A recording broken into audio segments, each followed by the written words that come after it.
when I was contacted about the prospect of doing this podcast today, as someone that spent more of their playing days with the physio than on the actual pitch, I was really excited.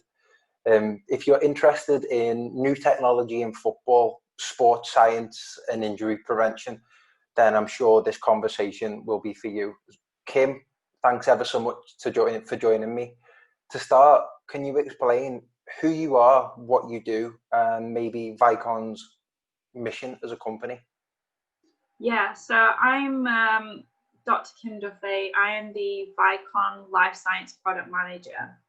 So Vicon is over a 35-year-old company where we specialize in motion capture. So we founded our technology on optical motion capture, which some of you have maybe seen in like the films and games where you've got like little markers on a suit and you use specialist cameras to track that motion.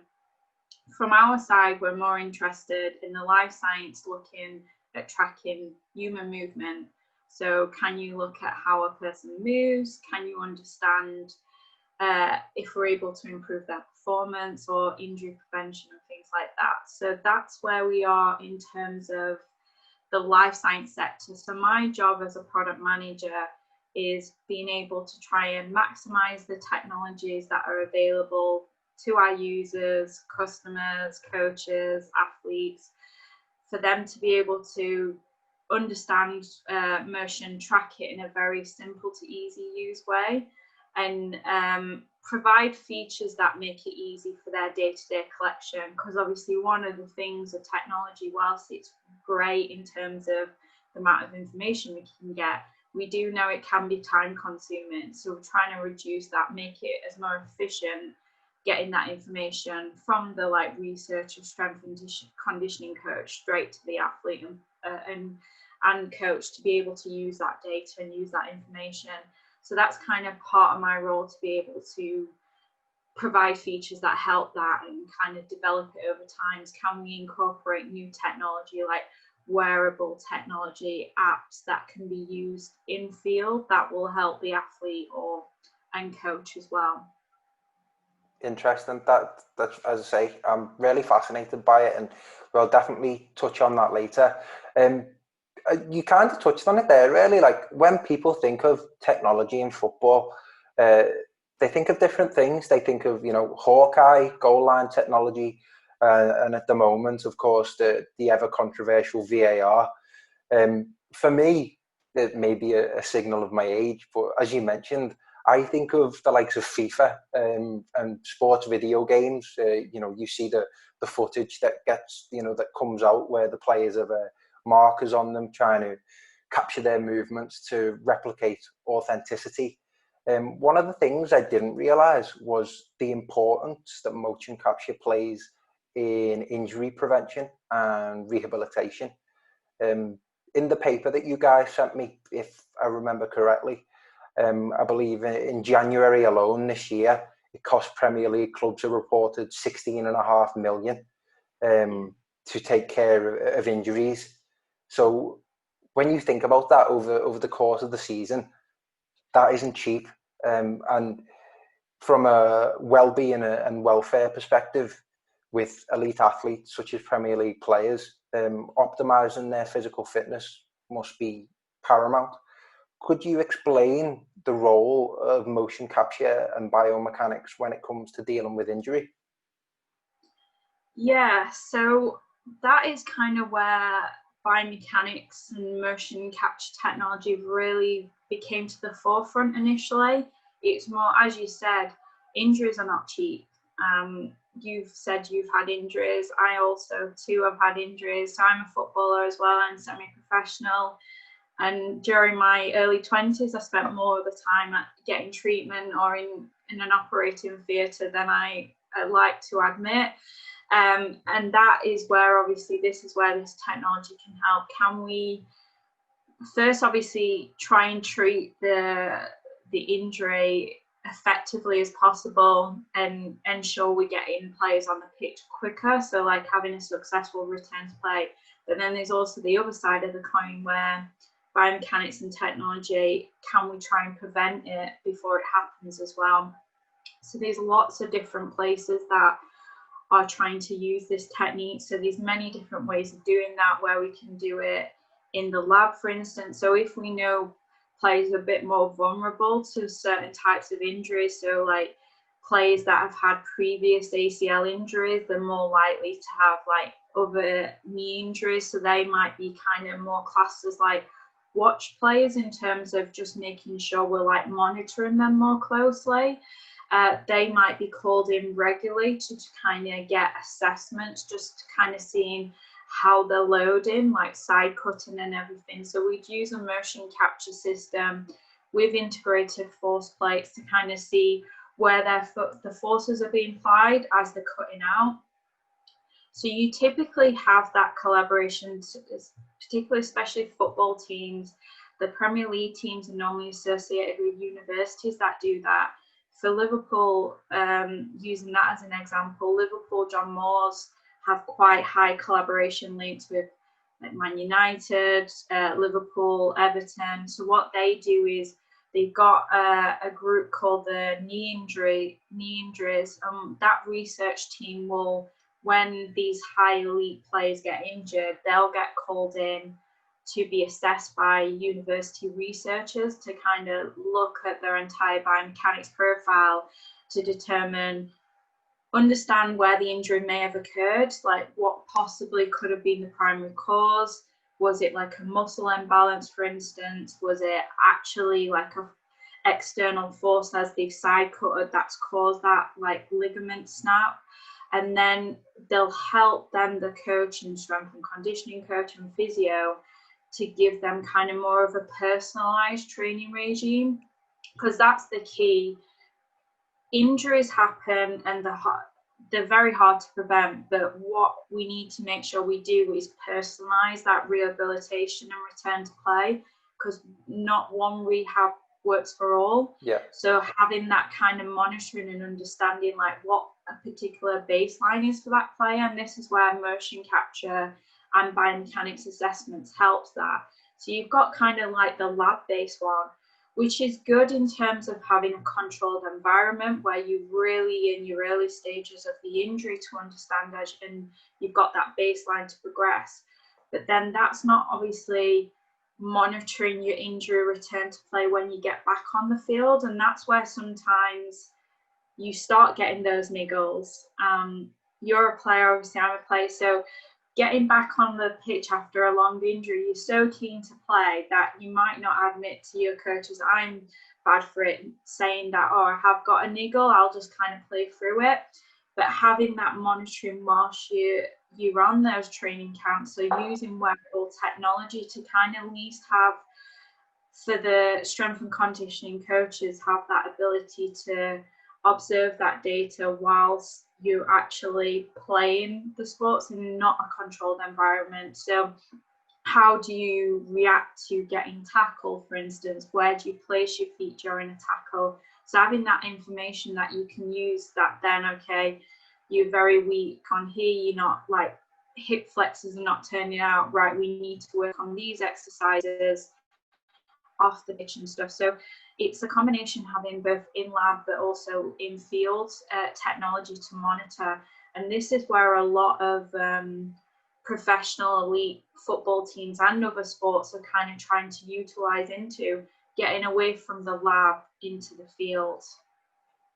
Interesting. You make some fantastic points there. And I mean, when you think of typical injuries, knee dislocations, which I know all about, can take about 6 weeks, less if you're lucky. Damaging, you pointed out cruciate ligament injuries, so your ACL, which is really common amongst footballers, I believe is 6 to 9 months. I've been very fortunate never to do any in my cruciate ligaments.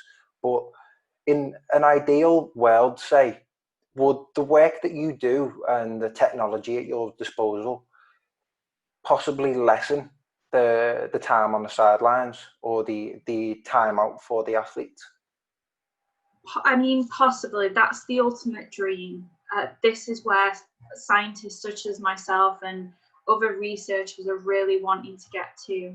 You look at the likes of, there's a company in a big hospital called Sports Surgery Clinic, and they're based in Dublin.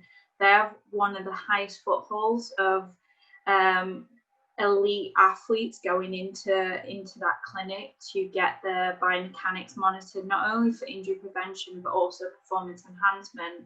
But in the injury prevention side, what they're trying to do is use all these athletes database to try and see if then they can use prediction models to help train to understand, could markers appear in order to identify, right, okay, we need to stop this player playing because they're on like a point of an ACL rupture. And that's the ultimate dream. Can we get more data and more monitoring to be able to stop that? One of the products we do have is called iMuStep, which is a asymmetry bone monitoring tool, which uses wearable inertial sensors that are placed on the ankles, and it's all for return to play. So can you look at, are you loading more on your left to your right, for example? So as I said, I'm a semi-professional player. I used last season play for Cheshire United, and I just got back from quite a nasty ACL and MCL injury. So I've been quite unfortunate to receive 5 of those bad injuries over my career from the age of 13. So obviously having it at such a young age did cause me to have a lot of, I guess, biomechanical changes. So I wasn't like loading correctly in my knee. But during that time of wearing the sensors, what myself and like my S&C coach noticed was I was starting to load more on my left side again compared to my right. So what we were trying to question was, am I getting an injury on my right? Am I starting to favor my left? Because I typically play with both feet. I was like, okay, am I playing, looking at video data? Was I actually being loaded more on my left side, for instance? And 2 games later, after kind of identifying that, going, right, we need to target more on the right side, I got a nasty tackle, ended up getting a bone contusion in my knee. So my femur and tibia banged together. It's known as like a bone bruise. And I got a cartilage flap over. So my cartilage kind of flapped over at my meniscus. So that should have been only a 6 weeks injury. That turned into 3 months. So kind of having that data, I wasn't, yes, able to kind of prevent the injury, but the aftermath of that, we were able to kind of look back at that data and go, right, okay, where did we go wrong in my training? Could we have potentially, not obviously we wouldn't have been able to prevent the tackle, but could we have prevented or minimized the rate of injury? So what I'm doing now is, I'm pleased to say I'm like almost fully fit, so I'm back playing, but we're able to kind of take that information and kind of see how I've gone back more symmetrical. So I'm loading now both on both sides and everything. So we've been able to like use that information to kind of incorporate the biomechanical like information in terms of, okay, my glute medius weren't activating properly. I need to go back to basics in terms of band work, but then I also need to like increase more the plyometric work of how I'm loading and that explosiveness. But having that information to kind of see how that progression and increase the intensity, but obviously having that data to complement where when I was not feeling great, okay, you're loading more on your right side again, this is not what we're wanting, let's take it back again. So having information to be able to kind of use during your return to play is obviously important. And then ultimately, if obviously the more data we have on a player and players in the same setting, and also like having, as you mentioned earlier, having technology whilst playing is vitally important. VAR is obviously not a great example. It's still in its infancy and probably more trouble than it works right now, like how many goals we've had disallowed over this coming seasons and everything. But having like maybe markerless technology that can kind of give basic biomechanics information, like you're seeing like players having GPS on their back, but can we also then, can teams then use that information to incorporate what they're getting, you know, off a match game into training to try and help them see if we can then prevent or even enhance performance, because that's the ultimate thing. We're not here just for injury prevention. We want to improve performance. Like, players are getting quicker and everything, and the stakes of getting that Premier League trophy or like Champions League, more players are wanting to progress and be successful. So how can we use technology to help that? Can we use that as well?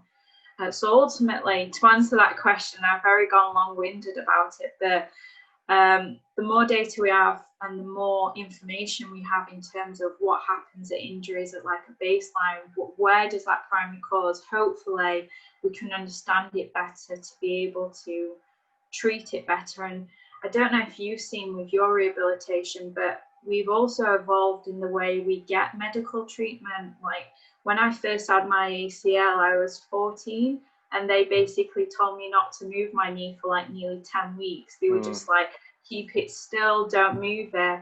Whereas this time I had 2 reconstructions, and it was a case of within like 2 days, they were just like, you need to keep moving it. You need to increase the recovery. So science and medicine, medical technology and research is also evolving, which will help rehabilitation in terms of athletes. So that also comes into play. And obviously we're getting better equipment and clothing that also helps not only from injury prevention but performance.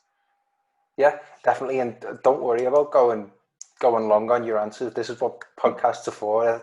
That's absolutely fine. You raised some absolutely fantastic points there. And interestingly, with me, I've also had hamstring surgery as well. And one of the things I was always told is that I load excessively on my right, which is obviously indicated weaknesses in my left side. So whether that's with my glute, my hamstring, or my knee. So yeah, exactly that. That's spot on. And I think, especially for footballers or professional athletes, not even professional athletes at any level, going through tough times such as any sort of injury, having that knowledge and information there to be informed throughout the process, I do feel like it goes a really, really long way. You touched on it there, you know, the likes of equipment and GPS and other images that spring to mind with technology in sport are the vests that you see players wear often when they're training. Sometimes they wear them during games, and they help evaluate with metrics and key performance indicators. While a lot of work can be done in a controlled lab environment, like you said, when you compare this to tracking devices and data straight from the field, what are the benefits? Yeah, I think the key benefits of having him field is you're getting realistic data, you're getting game data that is unpredictable what's going to happen in a game. So you're getting that kind of metrics that you never get in controlled environments. So obviously with a GPS unit, that is what's placed typically in the back. So you've got companies such as like Catapult, Sports Stats, for example, and what they're looking at is like speed metrics. So how quick a player is running, whereabouts are they playing in the pitch.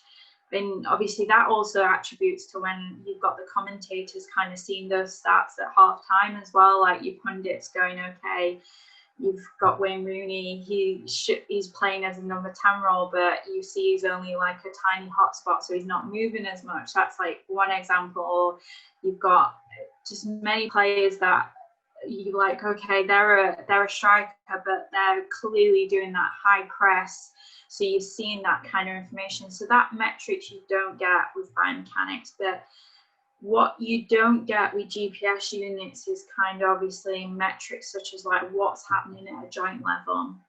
So when you're all loading, and that's where having that combination of like in-field metrics of GPS units, accelerometers, to then going in the lab and having that full in-depth biomechanical information is like really important. So you merging those data together. So it's not a case of saying one data set or like data collection technology is important compared to the other, but they both have benefits. And really, if one technology did everything, then none other technology would exist. It's a case of incorporating them together. One of the teams that really is big at doing incorporating like lab technology on a training facility as well is Ajax. So Ajax with Vossa de Bood, which I really hope I've said her name correctly. She's a researcher for Ajax that they got in. Ajax were obviously a really successful team for many years, dominating in like the Champions League and everything. And then they started noticing that they were going like a decline in performance, even not just at the like elites of first team, but also in their youth development as well. So one of the things they were really keen on doing was going, right, we actually need to invest in science. And that was something that they weren't investing in before. They were kind of using GPS units, but that wasn't telling them enough information to be like, why are we not getting our youth progressing, or are we able to sell them on and ultimately make money as well and be successful again? So in 2010, they actually invested in a Vicon system, and this is when they employed Vossa de Bood to kind of bring back the science. So she was ultimately tasked going, hey, here's a piece of kit. We don't know what we want to find out, but we want science to help our youth academy progress to make us successful again. And that was ultimately what she did.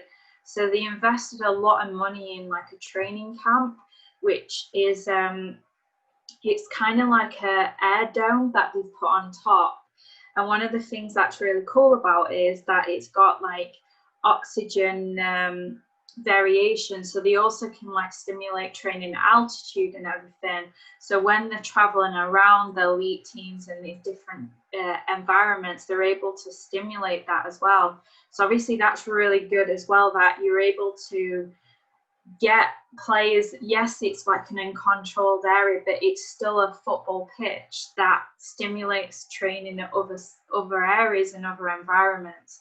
So what she did was she got exposure to the entire youth team to be able to try and bring the science in, looking at like goalkeepers, how they dive, you know, in terms of where they position themselves on obviously in the net, to kind of where they're diving, you know, like can you look at like the shoulders, for instance, can we reduce like shoulder injuries, are we able to grab, you know, predict during like penalties and free kicks and things like that, but then also out players. And then like 10 years later, what happened like last year, I believe that Ajax was in semi-finals. I really hope I got that correct. Yeah. Six of the academy players that kind of helped have all this data and incorporate back into the training, they became like the MVPs for Ajax that season. And not only then, they've now like got quite a successful team. A lot of their youth are getting bought by high elite teams, you know, elsewhere, like Barcelona, like Man United. There's lots of different teams that are buying their youth players, all because they kind of invested in the science.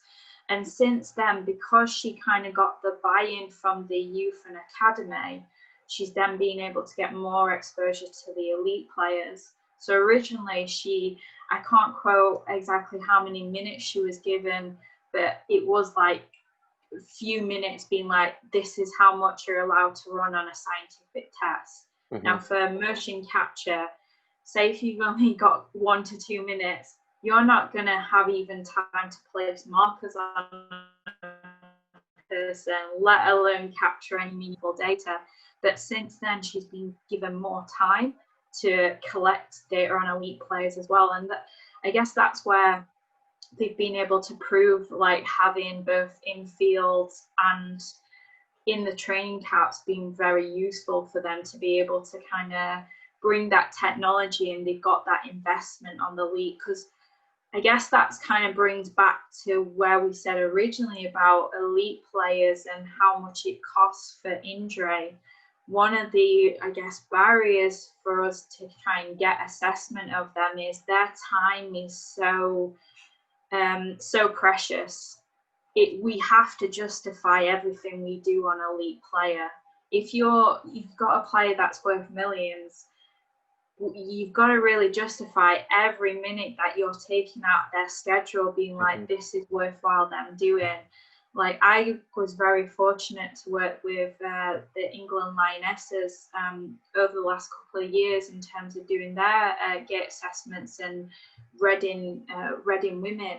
But I had to actually ask for like 2 hours out of their training time to be able to do assessment and obviously report back. And that is a lot of time out of a player's training schedule, because it was a case of like, okay, you can have this player, but you've got to realize they're going to miss a strength and conditioning session, or they're not going to be able to do the training session afterwards because of the recovery time. So you really have to justify that it's worthwhile for the players and having that investment, so that when you present that data, the coaches and management and backing staff can go, okay, that was worthwhile because we've been given this.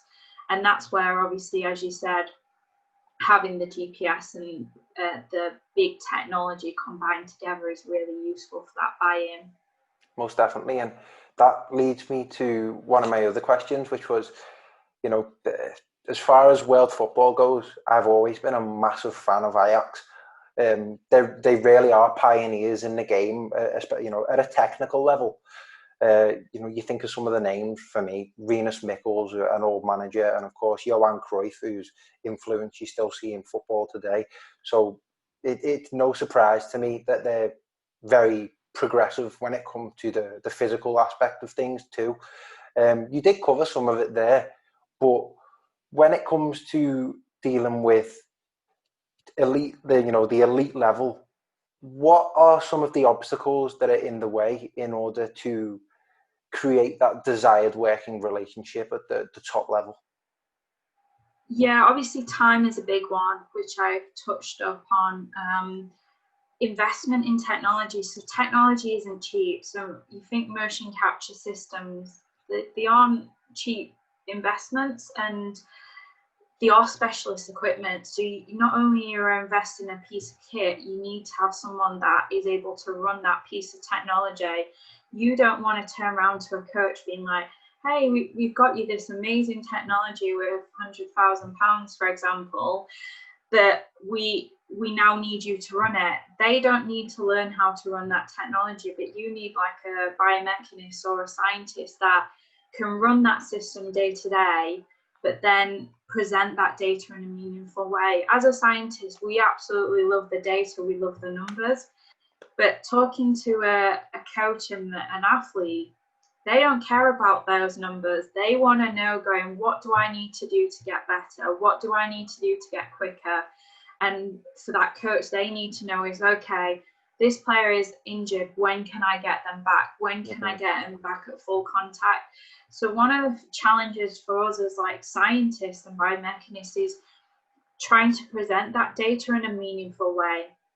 So can they understand it, whether you're using like video, because numbers don't mean anything. If I say to you, oh, you've got a 40-degree knee flexion, you'd be like, what are you talking about? Like, whereas like saying to you then, like you said earlier, okay, you've got very tight hamstrings and it looks like your glute med's not activating at the right time and you're using other muscles, that's where that's useful for you to understand, going, okay, I need to do more like eccentric, isometric exercises and things like that. So that is more meaningful to you than a number.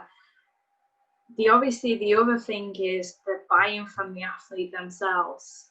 Some of the athletes are, I guess, cautious in terms of this technology. I remember this was before my time at Vicon. We managed to get some elite athletes in who were doing some data capture for FIFA, for the game. And Cristiano Ronaldo was one of the people that they got to capture, which must have been amazing. And apparently his skill is insane. And obviously we had his sticks and markers like shown on the screen, so other people were looking at it. And he then called over his lawyer, being like, and pointing at the screen apparently. And what he was terrified was of us stealing his IP. So are you actually stealing his ability and things like that? So that's one other side of technology that I guess is quite an interesting one, which we probably don't think about. But some of the athletes are scared that, are we gonna present them in a negative way? And that's also where you've got to be careful. I mean, Professor Jackie Alderson from University of Western Australia, she did a fantastic talk a few weeks ago where so she had to look at like professional cricketers and bowling legality of like fast bowlers.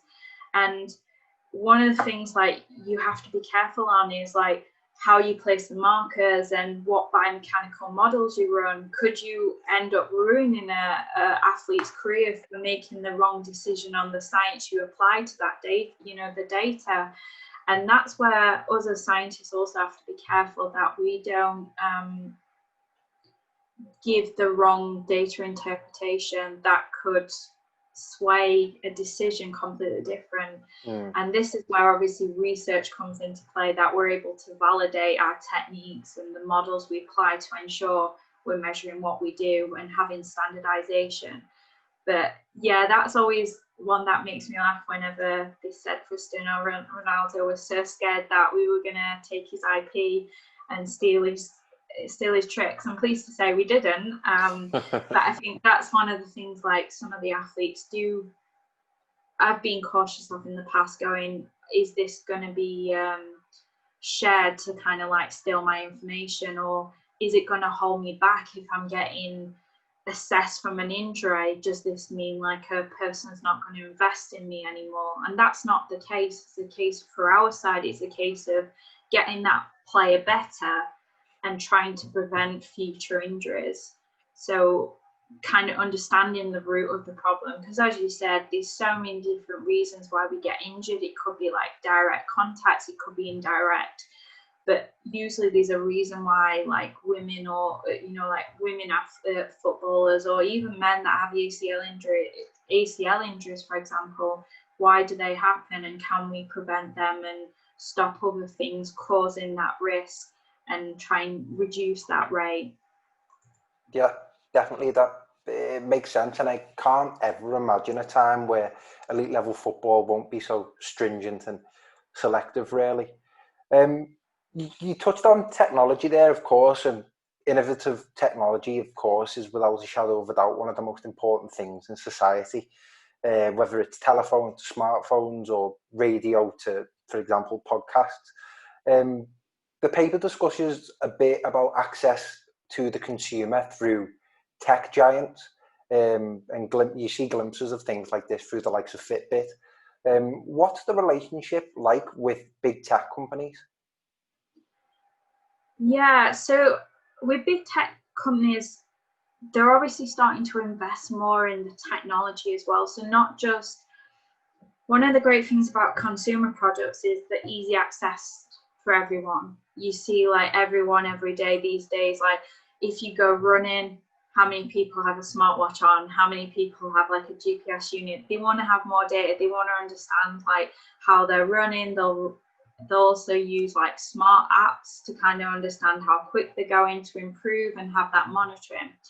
But one of the kind of key things that comes back to these big giants in tech is that data actually measuring what it's saying it's measuring? I mean, like you've got, as you said, Fitbit and like Apple watches that they show that they collect so much data.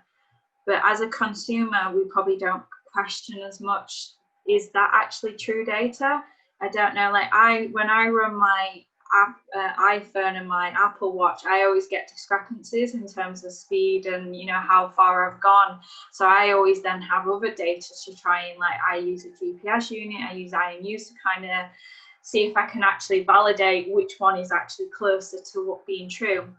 But these sort of tech giants are starting to now invest in technology such as ourselves. So they're using motion capture technology to help make their systems more accurate, so that when people get in that data, it's a bit more meaningful as well in terms of more precise. So the likes of, you've got like your Apples, your Amazons, your Googles, they're all investing in these sort of technologies to help improve their monitoring, and a lot of them are actually starting to invest in sports teams. So I think it's Amazon did a partnership with the NFL. They were like starting to try and invest in that sports, and we're seeing it in a lot of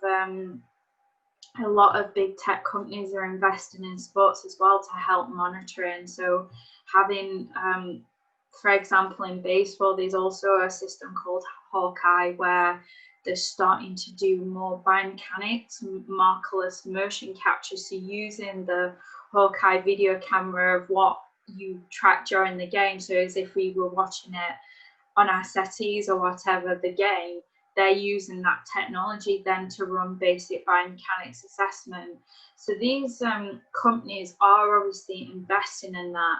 But then I guess the other side of that coin is researchers and technologies such as us have to help them collaborate together to make sure what they're doing is actually accurate and valid and make, obviously meaningful for people. And you've got the likes of people like Professor Jackie Alderson and other big, sports scientists in the world that are using these technologies to kind of say, okay, this is good from a consumer level, but this is how you need to do to make it better.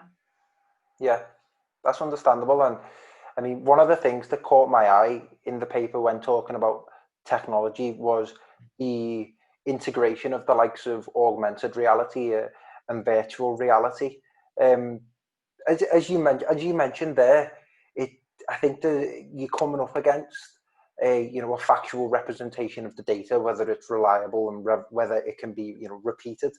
For me, obviously coming from a place of not knowing, could you help educate me on what differentiates the use of VR from maybe a lab in terms of the results that it produces? Yeah, so obviously in a lab you get in that it's highly controlled. You're probably able to use like very high-end technology, but what you're missing from doing it in a lab is that realism. And this is where VR and AR is very powerful. And I really hope, and you're already seeing it, that these elite teams and universities that are collaborating together to invest in this technology. An example I can give you at NFL, they're starting to incorporate it with like quarterbacks, because one of the things you get with a quarterback is during their training, they're constantly getting hit, and they sometimes get more injuries in training than they do in a game. So how can you make that quarterback have effective training where they're getting those defensive line coming close to them, but having that realistic place where they're, okay, these players are approaching me, to get that, like release that ball. And one of the things that some of the universities are investing in with the elite teams is placing those quarterbacks in VR. So it's simulated all the different plays or different ways that players will approach them, how they will get receive the pass from players. So they'll be given a ball and have it they'll have a ball in their hand and see it in VR, so that then they're able to do the movement, but then obviously ultimately they're getting protected because they're not getting hit. But because you're in VR, you think it's real, so you're able to you're doing more likely the motion and action you would be doing in a game, because that's what you're experiencing. Whereas if you do it in a lab, saying, okay, I'm going to have a player approaching you, or you use like, I don't know, we sometimes use like cones, or like, the stick players that are just sat there and go, okay, I want you to approach them and side cut that way.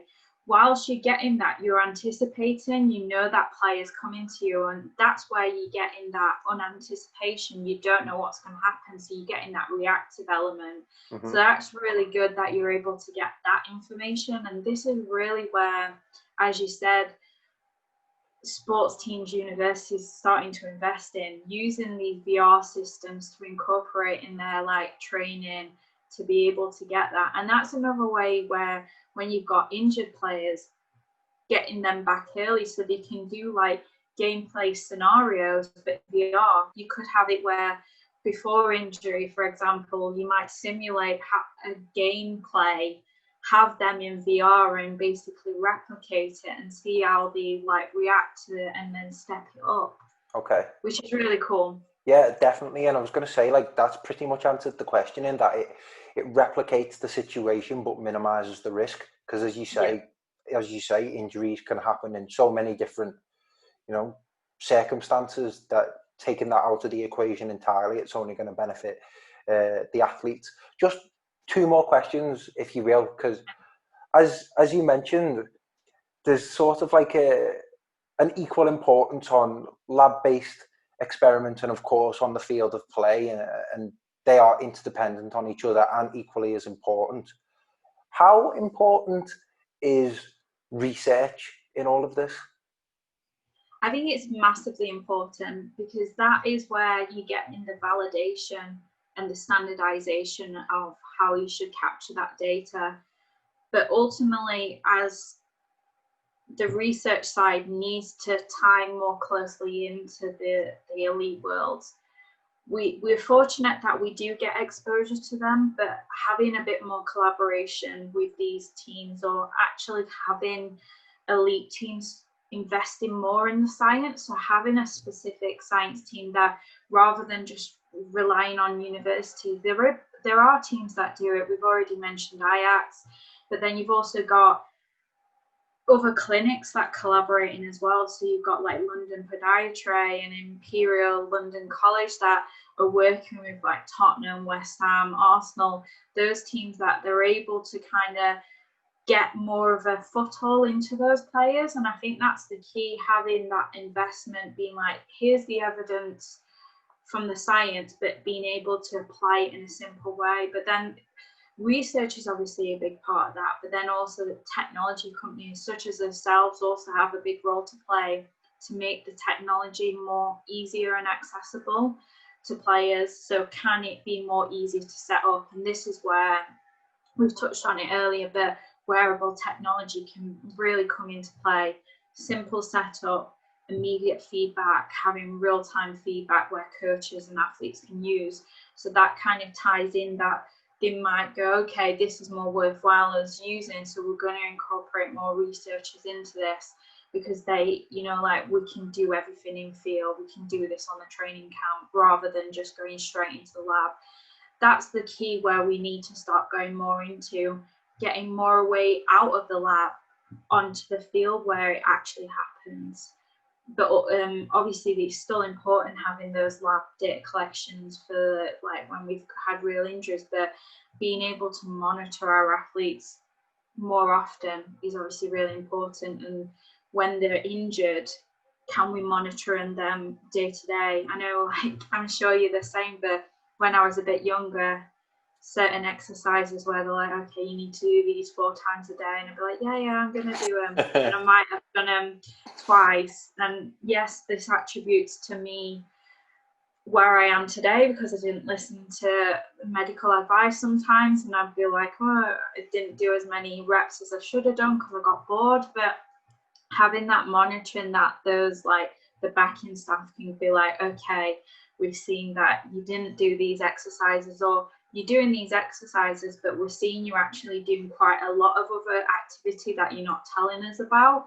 So, like having that more information and kind of working out day to day what's happening in between on and off the pitch is also like important from a recovery perspective.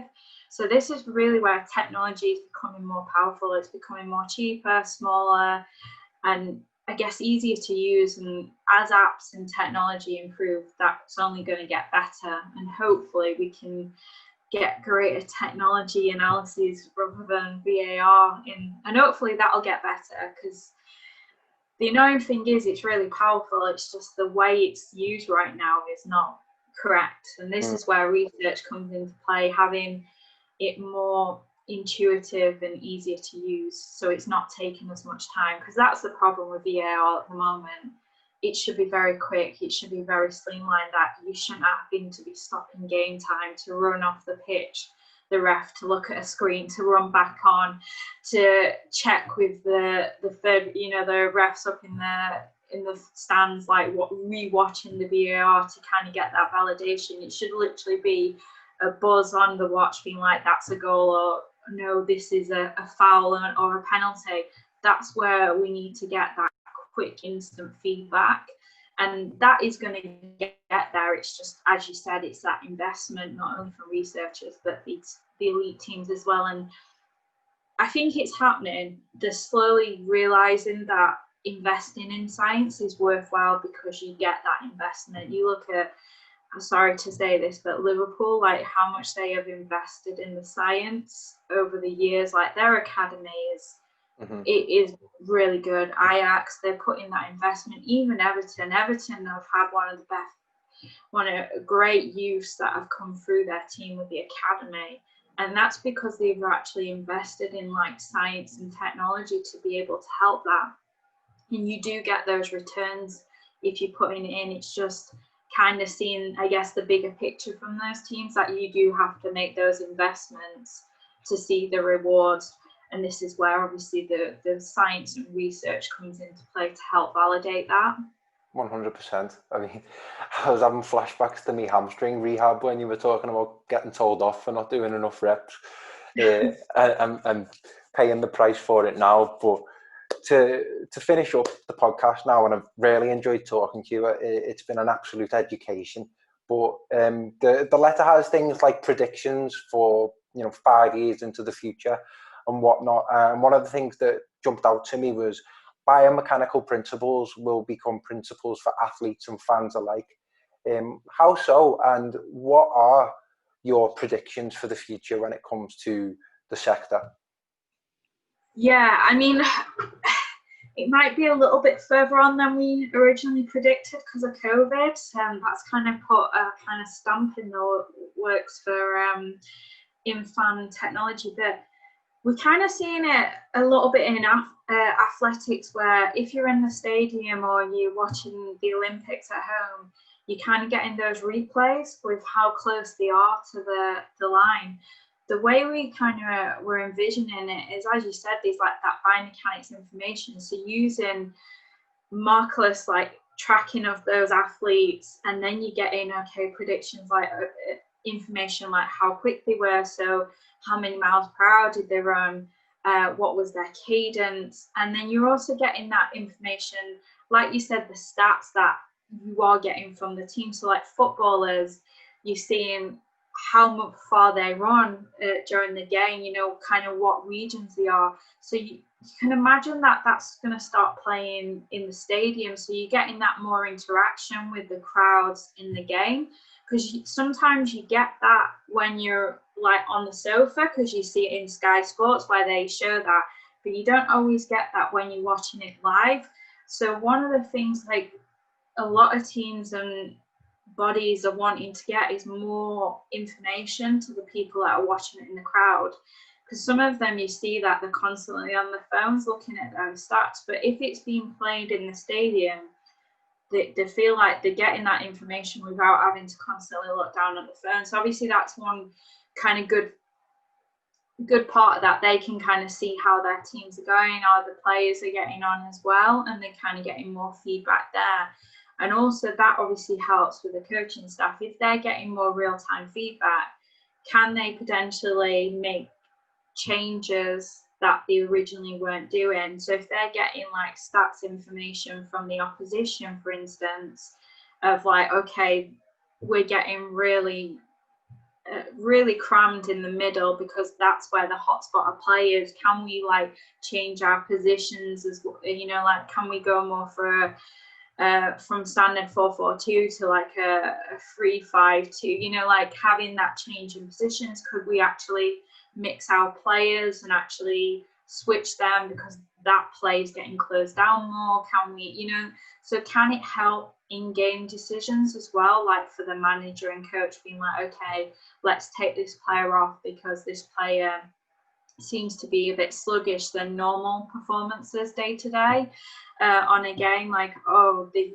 seem to be like not running as much as they normally would in that position.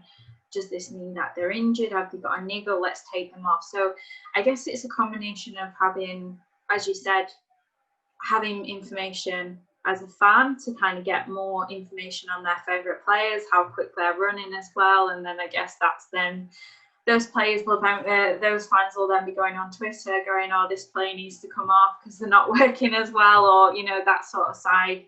But then also it ultimately gives more information to the staff on the team during the game, being like, can we make changes that makes us successful in the game? Or do we need to get a player off because we're a little bit concerned they might have a niggle and things like that? Mm-hmm.